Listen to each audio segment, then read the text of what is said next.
Welcome to The Deep Dive. Today, we're embarking on, well, a truly epic journey with you.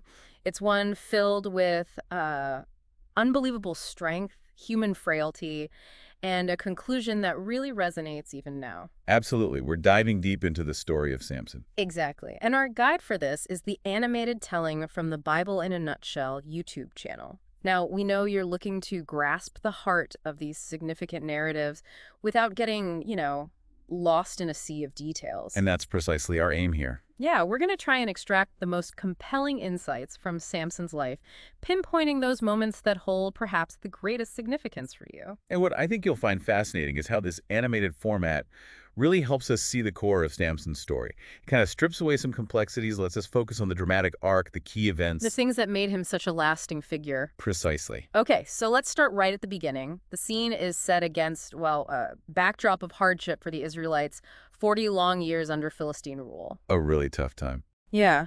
And we meet Manoah and his wife in Zorah, a town in the tribe of Dan. And a crucial detail right from the outset. Manoah's wife couldn't have children. She was barren. And this initial barrenness, as you'll see, really sets the stage for something extraordinary. An angel of the Lord appears to her. Just appears. Just appears with this powerful announcement. Yeah. Despite her infertility, she will conceive and give birth to a son. Wow. And this isn't just any son. He's destined to begin the deliverance of Israel from the Philistines. So right away, you get the sense of the stakes involved. High stakes. And with this incredible prophecy comes some very specific instructions, things to keep in mind.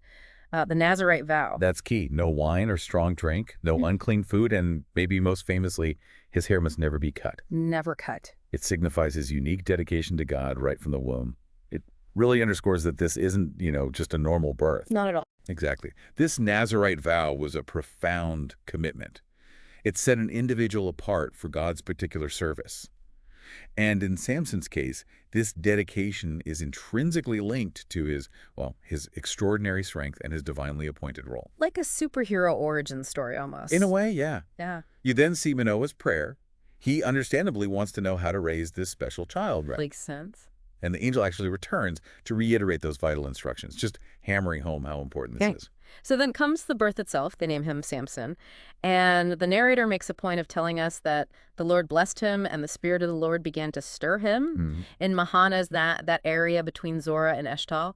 So even in his early years, you get this sense of a divine purpose beginning to bubble up inside him. Yeah, this early period is really foundational for understanding Samson. It establishes the miraculous origins, the divine calling, the initial influence of God's Spirit. It sets expectations for the remarkable and sometimes troubling events to follow. Okay, which brings us neatly to his early conflicts and those initial, just mind-blowing displays of strength, things you've probably heard about. Right.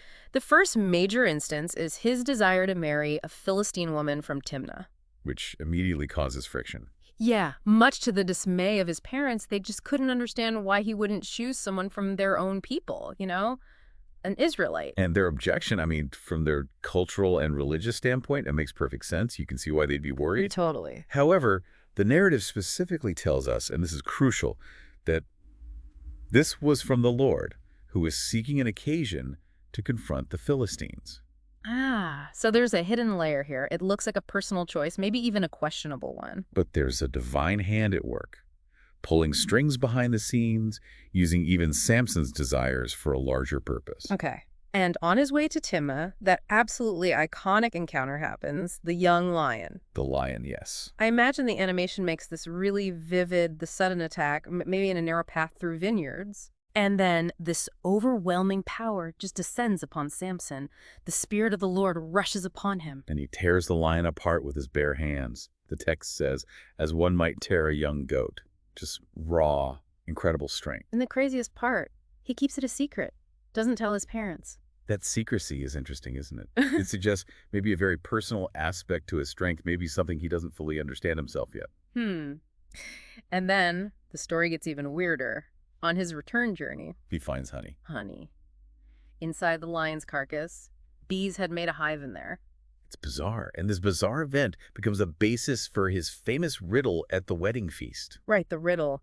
Out of the eater, something to eat. Out of the strong, something sweet. What a strange turn of events. You can see why nobody could guess it. Exactly. It baffles his 30 Philistine companions for 3 whole days. They just can't figure it out. And their reaction when they can't solve it, it's pretty extreme. Oh, yeah. They threaten to burn Samson's wife and her whole family if she doesn't get the answer out of him. Talk about pressure. She's really caught between a rock and a hard place there. Definitely. And this situation, it really highlights the deep-seated tension, the mistrust between the Israelites and the Philistines. It's palpable. Mm-hmm. And Samson's wife, under this immense pressure, she resorts to, well, emotional manipulation, tears, accusations. You don't really love me if you won't tell me. Yeah, exactly, that kind of thing. And eventually, he caves. He tells her the answer. It's a stark illustration of how personal relationships get tangled up in the bigger conflict. So the Philistines get the answer. They give it back to Samson just before the deadline. What is sweeter than honey? What is stronger than a lion? And Samson knows immediately how they got it.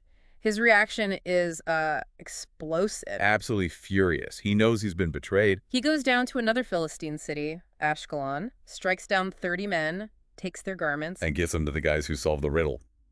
Almost contemptuously. Yeah. Then, consumed by anger, he just goes back to his father's house. And while he's gone, his father-in-law gives his wife to Samson's companion, the best man. Oof. Adding insult to injury. You can just see how quickly things are spiraling out of control. Yeah, this whole sequence, it marks a significant escalation in the conflict. Samson's personal grievance now fuels these larger acts of retaliation. It sets a pattern, really. A very destructive pattern. Which leads us into this next phase of, well, escalating conflict and revenge, stuff you won't forget easily. Right. He's enraged about losing his wife. Understandably. And his methods become even more unconventional, more destructive. Okay, picture this. He catches 300 foxes. 300! That alone is quite a feat. Then he ties their tails together in pairs, puts torches between the tails, lights the torches. And lets them loose in the Philistines' fields. Exactly. Sets fire to their standing grain, their harvested shocks, their vineyards, their olive groves. It's total agricultural devastation. A real scorched earth tactic. It paints this incredibly powerful picture of widespread destruction. It's an undeniable declaration of war. And the Philistines' response, equally brutal. They find out why Samson did it, and they retaliate by burning his former wife and her father to death. Oh my goodness, so the very thing they threatened her with earlier. They end up doing anyway. It's this vicious cycle of revenge and counter-revenge. It just keeps escalating. And Samson's response to that is another vow of revenge. He says something like, "Since you've acted like this, I won't stop until I've taken my vengeance on you." And he follows through. The text says he attacked them viciously and slaughtered many of them. Then he retreats, seeks refuge in a cave in the Rock of Edom. But the conflict doesn't just stop there, does it? Not at all. The Philistines aren't going to let this go. They march up and encamp in Judah, putting intense pressure on Samson's own people, the men of Judah, to hand him over. Yeah, this really highlights the complex dynamics. Right. The Israelites in Judah are under Philistine rule, remember. They're scared. So rather than siding with Samson, their deliverer, they're worried about the repercussions from the Philistines. They fear what will happen if they harbor him. Which leads to this kind of ironic, sad situation where 3,000 men of Judah actually go to Samson in his cave. 3,000 of his own people coming to arrest him, essentially. Right. They make him promise, "Swear to me you won't kill me yourselves." And they agree, "We'll only tie you up and hand you over. We won't kill you." So they bind him with 2 brand new ropes. But as they bring him to the place called Lehi, and the Philistines see him and start shouting in triumph, the Spirit of the Lord rushes upon him again, powerfully. And those brand new ropes, they just snap off his arm like burnt flax, like threads. Poof, gone. And then, famously, he finds a fresh jawbone of a donkey, not exactly a standard weapon. Not at all. Probably lying right there on the ground. And uses it to kill an astonishing 1,000 Philistines. 1,000 men with a donkey's jawbone. It's arguably one of the most iconic demonstrations of his God-given strength. Just unbelievable power. Totally unbelievable. The sheer number, 1,000, just underscores how extraordinary this is. And his triumphant shout afterwards, naming the place Ramath Lehi, which means Jawbone Hill. It memorializes the victory. But even after this incredible display, he's still human, right? He's exhausted. Exactly. He becomes incredibly thirsty. Dangerously thirsty, perhaps. And he cries out to the Lord in desperation, almost complaining like, "You gave your servant this great victory, now must I die of thirst?" And God responds. He does. God opens up a hollow place in Lehi, and water comes out. Miraculous provision. Leading Samson to name the spring Hakor, meaning the spring of the one who called. It's a powerful reminder, isn't it? Even the mightiest, even someone capable of killing 1,000 men, still has basic human needs and depends on God. That juxtaposition of incredible strengths and real vulnerability. Precisely. Okay, so moving on to some later encounters. There's the episode in Gaza. Samson goes there, visits a prostitute. And the people of Gaza find out he's there. They surround the place, wait by the city gate all night, planning to ambush and kill him at dawn. They think they've got him trapped. They do. But what happens next is just another testament to his insane power. He doesn't wait for dawn. Nope. In the middle of the night, Samson gets up, goes to the city gate, grabs hold of the doors, the 2 posts, the bar. The entire gate assembly. The entire thing. He tears it all loose, hoists it onto his shoulders, Just picks it up, and carries it all the way to the top of the hill that faces Hebron. which is miles away and uphill. Miles away, Yeah. uphill. The sheer weight involved, the distance, it's staggering. It just emphasizes his immense, almost casual power. He just walks off with their city gate. Defying impossible odds again. But then we encounter Delilah. Ah, Delilah, in the Valley of Sorek. This is where the narrative really takes that tragic turn. This is the big one, isn't it? It is. The Philistine rulers, they're desperate by now. They need to neutralize Samson, so they devise this cunning plan. Using Delilah. Yes. They approach her, realizing Samson loves her, and they plot to uncover the secret of his great strength and the price they offer. It's enormous, right? 1,100 shekels of silver each from each of the rulers. A colossal sum of money back then. The temptation is just immense. You can see why she might be swayed. Absolutely. And this introduces that critical element of temptation and ultimately betrayal. Delilah's motivation seems pretty clearly financial. So she starts trying to pry the secret out of him. Repeatedly. First, she asks him directly, "Tell me the secret of your great strength and how you can be tied up and subdued." And he lies to her. He tells her to use 7 fresh bowstrings that haven't been dried. Right. She ties him up while he sleeps, shouts, "The Philistines are upon you, Samson," And he just snaps them like thread. effortlessly. Then she tries again, complaining he mocked her. He tells her to use new ropes. Same result. He breaks them easily. Then the third time, he tells her to weave the 7 braids of his hair into the fabric on a loom and tighten it with the pin. This sounds more elaborate. Closer to the truth, maybe. Getting closer, perhaps involving his hair. But again, he wakes up, pulls up the loom pin, the whole loom with it, still strong. And Delilah is getting frustrated, accusing him, nagging him. You can almost feel her relentless persistence wearing him down. The text says she pressed him daily with her words and urged him so that his soul was vexed to death. Vexed to death. Wow, that's intense pressure. It is. And finally, after all this nagging, all this emotional pressure, he breaks. He tells her everything. The whole truth. The whole truth. The secret of his Nazirite vow. That a razor has never touched his head, and if he were shaved, his strength would leave him, and he'd become weak like any other man. Oh, Samson. It's such a deeply poignant moment of trust, isn't it? And so tragically misplaced. It really is. A truly tragic moment of vulnerability. Yeah. And Delilah, she knows instantly he's told her the truth this time. So she acts immediately. Immediately. Sends word to the Philistine rulers. Yeah. Come up this time. He has told me everything. They come bringing the silver. And while he sleeps on her lap. She calls someone in to shave off the 7 braids of his hair. And the result. His strength leaves him instantly. And crucially, the narrator adds, the Lord had left him. And he doesn't even realize it at first, does he? No. When Delilah shouts, "The Philistines are upon you," again, he wakes up and thinks, "I'll go out as before and shake myself free." But the text chillingly says, he did not know that the Lord had left him. Yeah, that's heartbreaking. The consequences are swift and brutal after that. Absolutely brutal. The Philistines seize him immediately. They gouge out his eyes. Such cruelty. Such humiliation. It is. They bind him with heavy bronze shackles and take him down to Gaza, forcing him to grind grain in the prison like an animal, like a slave. What a stark, terrible contrast to his former power and freedom. It couldn't be more different. But there's that subtle detail the narrator includes. Remember. Ah, yes. You said not to forget it. The hair on his head began to grow again after it had been shaved. Exactly. A small detail, but it holds immense significance for what comes next. Okay, so time passes, his hair is growing back, and the Philistine rulers decide to have a big party. A huge festival. Hmm. They convene a grand assembly to offer a great sacrifice to their god, Dagon, and to celebrate. They believe Dagon has delivered Samson, their enemy, into their hands. Pure arrogance. Total arrogance and misguided belief. And in their festive mood, they decide to bring Samson out of prison to entertain them, To entertain them. How?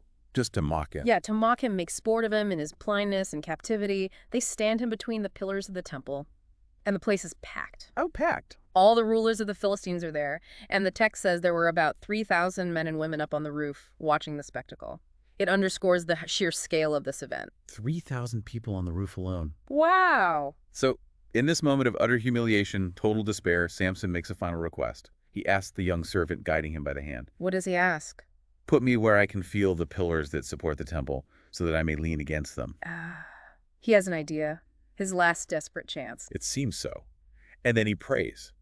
His prayer at this moment is incredibly moving. What does he pray? "Sovereign Lord, remember me. Please, God, strengthen me just one more time, and let me, with one blow, get revenge on the Philistines for my 2 eyes." One last time. For revenge for his eyes, it's fueled by that desire for justice, maybe a final return to his purpose. Perhaps. A complex mix of motives, maybe. Yeah. Then comes that incredibly powerful, incredibly tragic final scene. A climax. He braces himself, puts one hand on one central pillar, the other hand on the other. These 2 pillars support the whole structure. The key support. Exactly. And he cries out those unforgettable last words, "Let me die with the Philistines." Chilling. And then with all the strength God grants him in that final moment, he pushes. And the temple. It collapses, comes crashing down on the rulers, on everyone inside, on the thousands on the roof, killing more people in his death, the narrator notes, than he had killed in his entire life. Wow. What an end. Dramatic, tragic. Ultimately tragic, yes. His final act is one of immense divinely restored strength, but also self-sacrifice. It's a complex ending. So the narrator concludes, telling us his brothers and family came down, retrieved his body, buried him in his father Manoah's tomb, and that Samson had led or judged Israel for 20 years. Yeah, that 20-year figure is mentioned. And the story serves as this potent reminder, doesn't it, of God's ability to work through even deeply, deeply flawed individuals. Absolutely. And the lessons about faith, temptation, consequences, God's sovereignty, they're all wrapped up in there. So as we wrap up this deep dive into Samson's extraordinary and, ultimately heartbreaking story, we really see this incredible paradox, don't we? Definitely. Immense God-given strength right alongside very human weaknesses, very real failings, poor choices, arrogance, succumbing to temptation. Yeah, despite these profound flaws, he still fulfilled a role, maybe not perfectly, but a role in God's larger plan for Israel at that time. He began the deliverance. He began it. We really hope this focused exploration has given everyone listening a clearer, maybe more insightful understanding of this really significant biblical narrative. And maybe it leaves you with something to think about concerning the complexities of, divine purpose and our own human agency. Yeah, like what? Well, maybe consider Samson's journey. Yeah. What does it suggest to you about the really unexpected ways strength and weakness can be completely intertwined in a single life? Strength and weakness together. Yeah. And what might that reveal, perhaps, about our own potential and maybe our own limitations, too? That's a truly powerful thought to carry with you. A lot to chew on there. If you are interested in exploring more animated retellings like this one, the source we used was the Bible in a Nutshell YouTube channel. They have quite a few stories covered. They do. Well, thanks for joining us for this